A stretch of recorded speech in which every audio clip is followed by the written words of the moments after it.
घर के काम को करने के लिए यदि छोटी छोटी टिप्स का सहारा लिया जाए तो इससे हमारे काम बड़े ही आसानी से हो जाते हैं और इसके साथ साथ ये हमारा वक्त और पैसा भी बचाता है। तो आज की हमारी पहली टिप अचार को लेकर है। तो यदि आप आम का अचार बनाते वक्त टुकड़ों में नमक लगाकर रखते हैं तो इसमें काफ़ी सारा पानी निकलता है जिससे कि हम लोग फेंक देते हैं। इसका एक बहुत अच्छा उपयोग मैं आपको बता रही हूँ। तो इसे आप फेंकिए नहीं, इसे आप निकाल कर और एक बॉटल में भरकर रख दीजिए और इसमें थोड़ा सा नमक और मिला दीजिए। पीतल और तांबे के बर्तन को साफ़ करने में बहुत ही अच्छे से इसका उपयोग कर सकते हैं और इसके प्रयोग से हमारे बर्तन एकदम साफ़ हो जाते हैं। अगली टिप हमारी फूल गोभी को लेकर है। तो मैं एक ऐसा तरीका बता रही हूँ जिससे कि आप बिना चाकू की मदद से फूल गोभी के सारे फ्लोरेट्स को अलग अलग कर सकते हैं, यानी कि टुकड़ों में कर सकते हैं। तो इसके लिए हमें एक साफ पॉलीथीन की बैग चाहिए और इसमें इस तरह से गोभी को रखना है कि उसके डंठल वाला भाग नीचे की ओर रहे। अब ऊपरी सिरे को पकड़ कर और डंठल की तरफ से थोड़ा सा हल्का सा जोर लगाते हुए हमें पटकना है। तो 3-4 बार पटकने से इसके सारे फ्लोरेट्स अलग हो जाएंगे और डंठल अलग हो जाएगा। यदि आपको और थोड़े बारीक टुकड़े चाहिए तो थोड़ा सा और इसे 1-2 बार पटक लीजिए। अब आप इसमें से डंठल निकाल लीजिए। तो उम्मीद है टिप आपको पसंद आई होगी। अब चलते हैं अगले टिप की ओर। अगले टिप में मैं पुदीने को कैसे साफ़ किया जाए ये बता रही हूँ और बहुत ही आसान सा तरीका है। इससे आप मिनटों में ही सारा पुदीना एकदम साफ़ कर सकते हैं और पत्ते पत्ते उसके अलग कर सकते हैं। सबसे पहले पुदीने के डंठल निकालिए और इसे ऊपरी सिरे को तोड़ लीजिए और इसे पकड़कर और नीचे की तरफ खींचिए जिससे कि सारी पत्तियाँ उसकी अलग हो जाएगी। अब आप चाहे तो 2-4 डंडियों को एक साथ भी इसी तरह से कर सकती हैं। तो कुछ ही मिनटों में आप सारा पुदीना साफ़ कर लेंगे। अब हम देखेंगे फॉक का यूज़ किस तरह से किया जा सकता है। तो मैंने यहाँ 2 फॉक लिए हैं। अब इसे इस तरह से एक दूसरे में फंसाना है।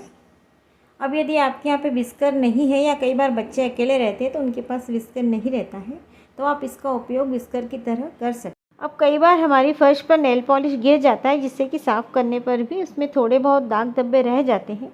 तो इसका एक बहुत ही आसान तरीका मैं आपको बता रही हूँ। तो इस पर आपको डालनी है थोड़ी सी चीनी और चीनी डालकर और इसे आप किसी कपड़े से थोड़ा सा हल्का सा रगड़ लीजिए। लेकिन इसे बहुत ज़्यादा सूखने नहीं देना है नेल पॉलिश को। इसे तुरंत ही साफ़ कर लीजिए और इस तरह से आप देखेंगे कि चीनी से बहुत ही आसानी से सारा नेल पेंट छूट जाता है। और इसके बाद आप इसे साबुन के पानी से पोंछ लीजिए तो सारे आपके दाग एकदम गायब हो जाएंगे। कई बार हम लोग किचन में काम करते वक्त मोबाइल का उपयोग करते हैं, या तो रेसिपी बनाते हैं या कोई मनपसंद सीरियल आदि देखते हैं। तो इसके लिए मोबाइल कहाँ रखे समझ में नहीं आता है। तो इसके लिए एक बहुत ही आसान सा तरीका मैं आपको बता रही हूँ। तो इस तरह की तड़का पेन हम सभी के घर में रहती है। तो इस तरह से उसे लेकर उल्टा कर देना है। अब इस तरह से मोबाइल को उसमें फंसा देना है। अब आप देखेंगे बहुत अच्छा आपका मोबाइल स्टैंड बनकर तैयार है और ये बिल्कुल गिरने वाला नहीं है। आप जैसा चाहे वैसे उसको खिसका सकते हैं। उम्मीद है टिप आपको ज़रूर पसंद आई होगी।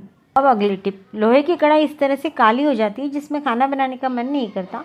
तो इस तरह से आप थोड़ा सा नींबू लीजिए या फिर नींबू का छिलका जिसमें कि ज़रा सा रस हो, इस तरह से नमक डालकर और कढ़ाई को थोड़ा गर्म करना है और इस तरह से अच्छी तरह से नींबू चारों ओर लगा देना है। तो आप देखेंगे कि जहाँ जहाँ नींबू लगता है वहाँ वहाँ चिकनाई इसकी दूर हो जाती है और कढ़ाई हमारी एकदम से साफ़ हो जाएगी।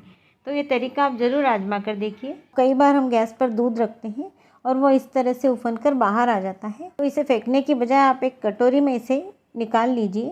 अब एक गिलास पानी लेकर उसमें दूध मिलाकर अच्छे से मिक्स कर लीजिए। अब इसे आप अपने पौधों में दीजिए क्योंकि इसमें काफ़ी मात्रा में पोषक तत्व होते हैं जो कि पौधों के लिए आवश्यक। तो आज के लिए बस इतना ही। मिलते हैं अगले वीडियो में।